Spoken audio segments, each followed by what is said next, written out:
by cosmic rays, a stream of particles whose excessive dose can cause burns and instability or the appearance of cancers. Now, what are the options that we have? We have an option of lunar base in a lava tube. So there are several options actually which have been studied to counteract these effects. One option is to use ancient lava tunnels just below the moon surface, which can be used to build a protected environment, shield from external conditions. This is what the lava tube looks like. However, the Artemis program is now planning to settle near the lunar south pole, and where there's currently no evidence of these vast underground tunnels. So what's the next option? We have ESA, which is the European Space Agency, which presented its moon village concept. The idea was to launch inflatable modules onto the surface, and robots could cover it with a thick layer of concrete, which will be developed on site from lunar regoliths. These inflatable structures are not new to space sector. In one of the inflatable module, which is called BEAM is Bigelow Expandable Activity Module, it has already been tested and installed on ISS in 2016. Also, there's a French startup, which is Parton Space. They are developing inflatable and mobile habitat solution that can be used as temporary base camp during expedition from the main base. So Europe's lunar village will rely on massive use of 3D printing robots that can harvest lunar regoliths. It can mix it with various glues and spray the resulting paste onto the inflatable modules to build a protective layer that will keep the astronauts safe. Now, let's go forward and look at the lunar dust properties. Lunar dust has very peculiar properties, a lot of which are still unknown to us. It is fine-grained, adhesive, pervasive, abrasive. It is rich in iron particles and has magnetic properties. The composition of lunar dust is primarily silicate materials. It contains very fine particles with size ranging from sub-micrometer to few millimeters. Most particles are less than 20 micrometers in diameter. What is the shape and size? These dust particles are irregularly shaped and have very sharp edges, and this makes them very abrasive. They do have the particles, the lunar dust particles, are electrostatically charged, which will cause it to cling to surfaces, and this will include not only the equipment which is going to be used on these base camps, but also to the spacesuit, which will possess challenges to both exploration and habitation. Due to the fine nature and electrostatic properties of lunar dust, it will strongly adhere to surfaces, and it will make it very difficult to get rid of it. So it's very important that we understand these properties when we are planning for missions and we are developing technologies for future lunar exploration and habitation. Now, we're going to be looking at the epithelium and wound contamination by lunar dust. Given that lunar dust is highly pervasive, it can easily contaminate any internal epithelium, abrasions, burns, injuries, or wounds. While such an event currently it might seem unlikely, but it could be a concern in the future if mission to moon involves extravehicular activities, or if moon bases are established for space exploration programs. So it's very important to look at the epithelium and what happens to the wound, how well the wound heals, and what's going to happen when lunar dust gets into the wound. So what we hypothesized was the contamination of epithelia and wounds by lunar dust, it could affect the healing process. So in order to test this hypothesis, we studied the effect of lunar dust simulant on lung epithelial cells and fibroblasts. Lung epithelial cells were Colu-3 cells, and fibroblasts are a very, very prominent cells in our connective tissue. So they play a very important role in critical physiology and also in repair process. So according to reports of astronauts of Apollo mission and also the existing studies, lunar dust has shown to cause inflammation, irritation, and this can result in deleterious effects on your ocular, respiratory, and skin, and it can cause the multiple effects on different organ systems. So LDS, or the lunar dust simulant, it was evaluated for potential toxicity and for inflammatory responses. Human lungs, airway epithelial cells, and skin fibroblasts were exposed to different dosages of a lunar dust simulant. These were 50 microgram per ml, 100 microgram per ml, and 200 microgram per ml. And this was hand-milled lunar dust simulant. Silica was used as a positive control, and titanium dioxide were used as a negative control. So what was the experiment? The experiment was to expose human airway or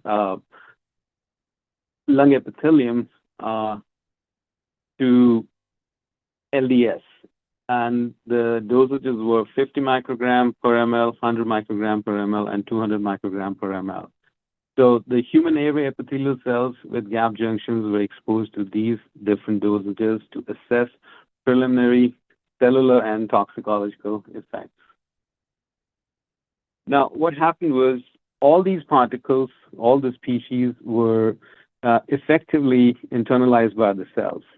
There were significant morphological changes, and the physical membrane damage was also noticed with both lunar simulant and with silica. Now, when we did the toxicity assessments, including cell viability assay and LDH, I'm going to talk a little bit more about the LDH thing. It indicated that silica was the most toxic, while the titanium dioxide exhibited the least toxicity. And the toxicity of our simulant, which is the lunar dust simulant, it fell between these two, between silica and titanium dioxide. Well, the internalization of particles was most evident with titanium dioxide, and it was determined by using phase contrast microscopy. In contrast, the epithelial cells treated with silica displayed considerable damage, with membranes appearing shredded. So here I have results from our LDH, or lactate dehydrogenase assay.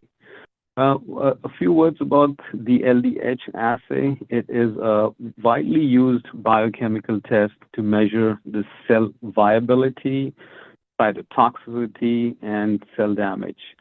So what is LDH, lactate dehydrogenase? It's an enzyme which catalyzes the conversion of lactate to pyruvate and pyruvate to lactate. And it plays a very important role in our glycolysis.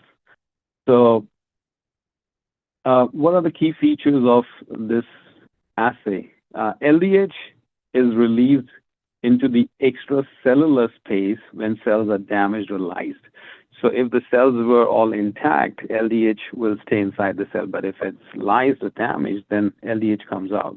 So if we measure the amount of LDH in the culture media, then we can assess the membrane integrity and overall cell health, and we can say if the cell was damaged or not. So here what we see is figure 1 here shows us LDH released in human airway cells in response to lunar simulant, silica, and titanium dioxide. So we can see that The simulant, which is at different dosages, 50, 100, and 200 microgram per ml, lies in between silica and the titanium dioxide toxicity. And we can see that silica at 200 microgram per ml is the most toxic, whereas titanium dioxide is least toxic, and the simulant lies in between these two toxicities. That shows that all particle species, they were causing harmful effects to the epithelial cells. Next, we wanted to look at the DNA repair status of lung epithelium. So for this, we used a flare assay or a comet assay. And what is the flare assay? It is basically a fluorescent labeling DNA repair enzyme. And it's a very powerful technique for assessing DNA damage and repair mechanism in response to whatever treatments we give the cells. So this approach actually leverages specific DNA repair enzymes. For example, here we used HOG1 and FPG. So what is the overall principle of this assay? It basically utilizes fluorescent labeling to visualize DNA repair activities in response to specific type of damage. By employing repair enzymes, we can identify and quantify DNA lesions that are substrates for these enzymes. So here, HOG1 and FPG, basically in HOG1, it specifically recognizes and repairs 8-oxoguanine, which is a common oxidative DNA lesion formed by reactive oxygen species. So this type of damage can result from different stresses. In our case, we use LDS. So that was causing this damage. And FPG is basically targeting oxidized purines, which can arise from oxidative stress as well. So this assay basically can help determine how effectively this toxin, that this LDS, basically induced damage, and whether the repair enzymes were able to repair the enzyme or not. Next, the CALO3 cells, they were harvested after the treatment. They were immobilized in an agarose gel. They were lysed, incubated with repair enzymes, stained, and then viewed with the epifluorescence microscope. So these are the results that we got, the mutagen results. You can see for FPG, in case of lunar simulant, titanium dioxide, and silica quartz, the titanium dioxide was causing the highest damage as compared to silica quartz and lunar simulant. Lunar simulant, there was medium levels of DNA damage, whereas silica quartz did cause some DNA damage, but it was nominal. And this was done in 96 hours. Then we looked at HOG1. HOG1, the DNA damage intensity, again, was highest in titanium dioxide as compared with lunar simulant, which was medium, and silica quartz was, again, nominal. Here we have CALO3 cells, which were treated with lunar simulant at 72 hours. You can see the length of the tail, the comet tail.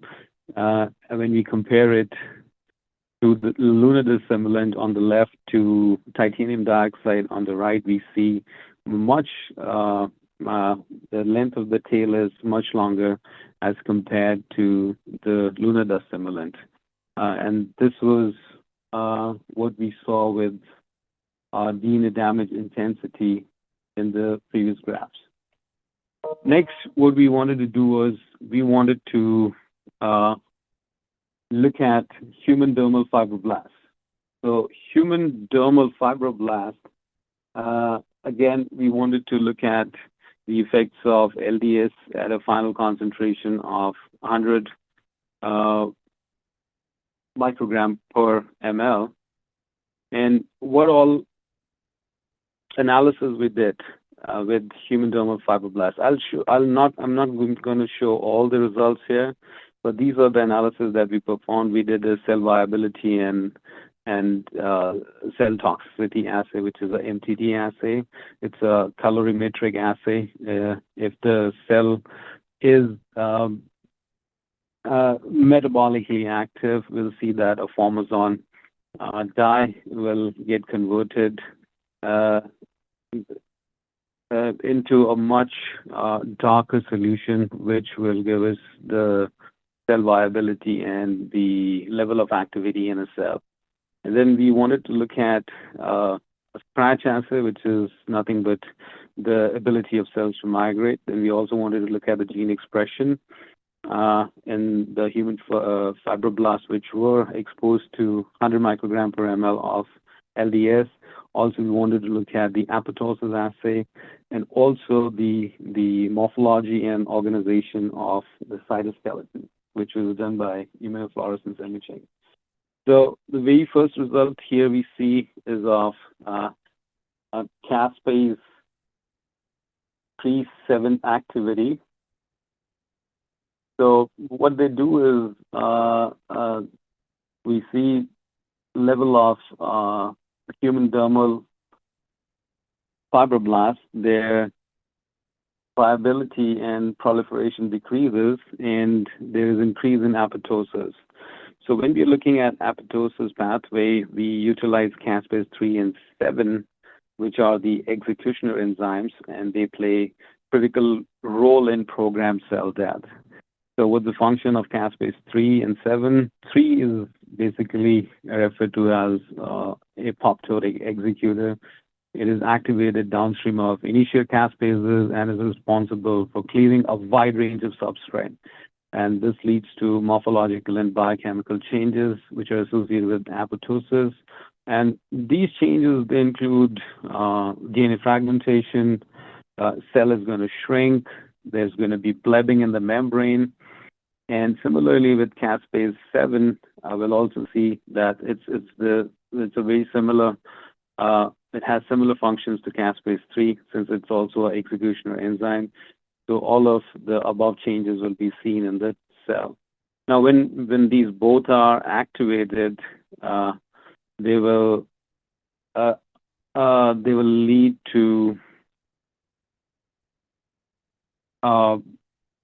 DNA damage and cell shrinkage, membrane blebbing, all of that stuff. And now we can have apoptosis both from extrinsic and intrinsic pathway. And then since these are the common final pathway executioner enzymes, so they will be activated. They can be activated by various stimuli. This can include the oxidative stress, DNA damage, or death receptor signaling. All of that can result in the activity of caspase 3 and 7. And then we also see that because of LDS exposure at 144 hours, we do see there is increased activity of these enzymes, showing us that there is increase in apoptosis with increase in time. And also, we see the similar results with similar toxicity levels or similar apoptotic effects by silica quartz, but not with control and titanium dioxide. Next, we look at morphological alterations in organization of actin filaments, which makes the cytoskeleton. And it plays a very crucial role in maintaining, I'm talking about actin microfilaments. They play a very crucial role in maintaining the cell shape. They help in motility and help in intracellular transport. The stress fibers, on the other hand, they are the contractile bundles of actin filaments. They are particularly important in processes such as cell adhesion, migration, signal transduction, and the organization of these structures were significantly altered because of exposure to LDS. We are looking at control 24 hours, 72 hours, and 144 hours. So if you look at 24 hours, there is rearrangement of actin cytoskeleton fibers. By 72 hours, we do see more of rearrangement of cytoskeletal fibers on the periphery of the cells, and there's blebbing as well. And by 144 hours, there's a lot of rearrangement of cytoskeleton fibers. So the organization of actin myofilaments and these fibers, they play a very important role, and they influence various signaling pathways, mechanical forces, and alteration in these organizations can have a profound effect on cell morphology, on the adhesion, migration, and overall cellular behavior. Here we have a scratch assay. Scratch assay was performed to look at wound healing process. At the bottom, you can see control versus LDS and control versus LDS at 24 hours and control versus LDS at 72 hours. So there was a decreased ability to adhere to the substrate. I'm going to show you a few genes which were also downregulated. The genes which were encoding for cadherins and catenins were downregulated. These show that there's impairment in focal adhesions and bonds with actin, and their distribution was also altered, we just saw in the previous image. So if we look at the cadherins and catenins, basically what they are, these are family of transmembrane proteins which are very crucial for cell-cell adhesion. What they do is they help in binding between adjacent cells. They form adherent junctions that maintain tissue architecture and integrity. Downregulation implications, what do we have? What are the implications when we downregulate the genes that code for them? So impaired cell-cell adhesion will be there. The downregulation of cadherins will suggest weakened cell-cell adhesion that can lead to increased cellular mobility. This is particularly relevant in cancer progression where there's loss of adhesion. There's disruption in adherent junctions, focal adhesions that anchor cells to the extracellular matrix that can be compromised, and then there will be altered actin distribution. So if we compare a wound healing at 24 hours and 72 hours, we do see by 72 hours, the cells are not coming together and they are not forming junctions with each other, and there is poor wound healing, and this is because of presence of LDS. Next, we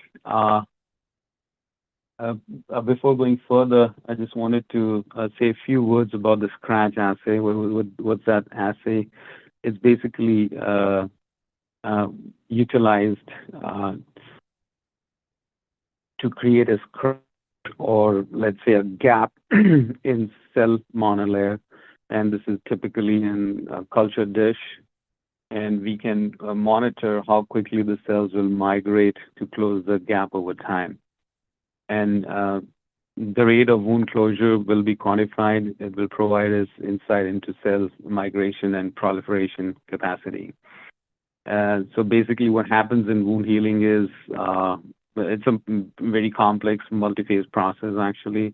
It will include homeostasis, which includes blood clotting that prevents bleeding immediately after injury. There'll be inflammation, there'll be proliferation of cells like fibroblasts, keratinocytes, endothelial cells, which are very important for regeneration of the tissue. And once that happens, then there's going to be remodeling, which is going to be the final phase. where the newly formed tissue will mature and strengthen over the time. This was a few words about the scratch assay, but what if we have delayed closure, which was the case in our experiment when we exposed the cells to LDS. So there was poor tissue regeneration, there was decrease in rate of wound closure, and this would basically lead to potentially increasing the risk of infection and also can cause other complications. Next, we looked at gene expression analysis. We had 40,000 genes that were analyzed, and our results showed that more than 400 genes were differentially expressed in fibroblasts, which were treated with LDS. So these are the different genes that were involved, and you can see the genes can belong to cell adhesion, cell matrix adhesion, cell adhesion, cellular processes, signal transduction. All these genes were differentially expressed. So, conclusion, we can learn a lot from these experiments. The exposure to lunar dust simulants, it significantly impacts behavior of lung epithelial cells and fibroblasts by inducing alterations in DNA repair mechanisms, gene expression, and cell morphology. We saw that silica was found to be most toxic to lung epithelial cells. Titanium dioxide treatment had most pronounced effects on the DNA repair. The toxicity and DNA damage associated with lunar dust simulant, it ranked between those of silica and titanium dioxide. In fibroblasts, on the other hand, the most notable changes, they pertain to pathways which involved cell adhesion and motility. So as a result, we can see both lung and fibroblast functions, they were compromised. The extracellular matrix production, wound healing capabilities, they were hindered and diminished.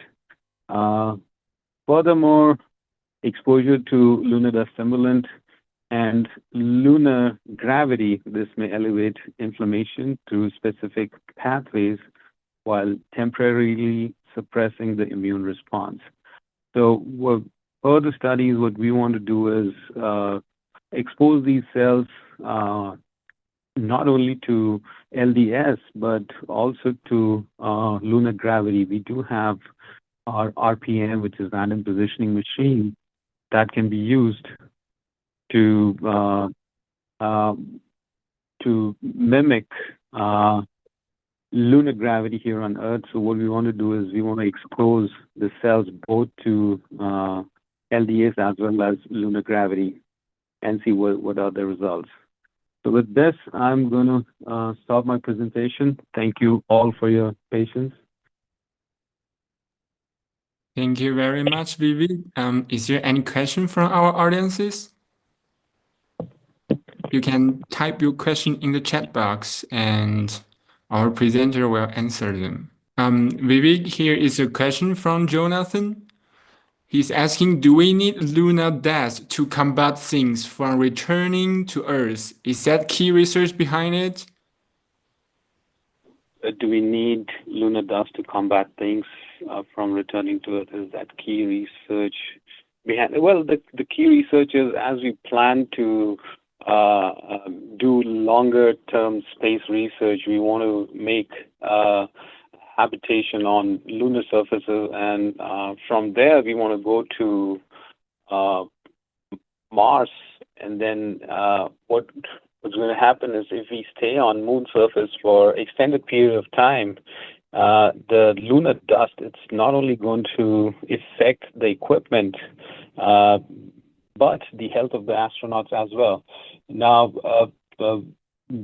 we wanted to basically characterize what's going to happen to different tissues in humans when we expose them to lunar dust simulant. So we basically utilized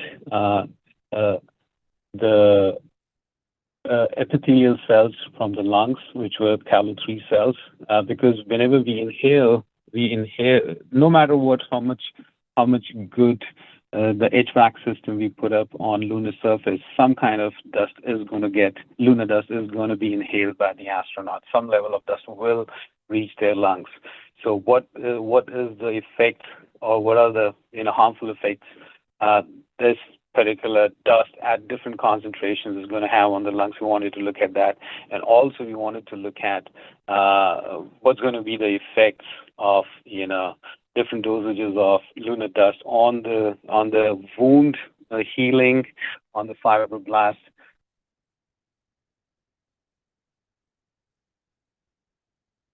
Does that answer your question? And on Earth, we do face similar problems, right? Whenever, we don't face lunar dust here, but we do have silica and titanium dioxide. So they do have deleterious effects on both lung tissue, and if we expose the skin cells to them, then there are deleterious effects on them as well.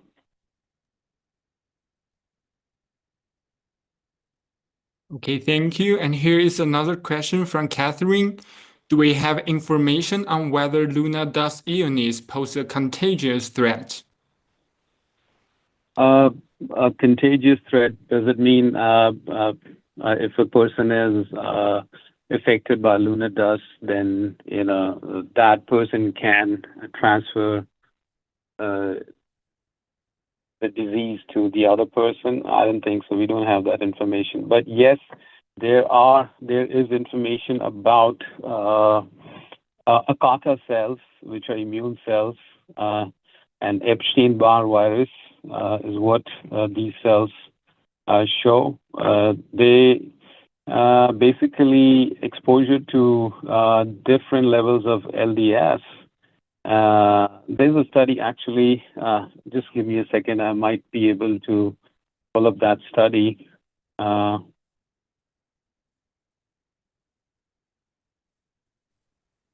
Okay, thank you. Here is another question from Caitlin. Wondering if your research is also looking at how lunar dust is also electrostatically charged, which can affect motion of grain, sticking, adhering properties. Not really. We are not looking at this aspect of the lunar dust. We are just looking at the biological effects of lunar dust on two different types of cells. Our future, what we want to do is we want to expose these cells not only to lunar dust but also to lunar gravity, and see what are the effects of both of these things on lung cells and fibroblasts. But we're not looking at sticking or adhering properties. Thank you very much. Is there any further questions from our chat box? Okay, so if there is no more questions, we will end this session earlier, and we will have a 17 minutes break until our next panel discussion. Thank you for attending this session, and thanks to our presenters. We will see you later. Vivi, can you help me to end the session by click the button on the right bottom of your Zoom? Okay, end the session? Yes. Okay, perfect. Well, thank you all for being a very good audience. I'll just end the session. I'm so sorry about the earlier hiccups that we had, but thank you once again.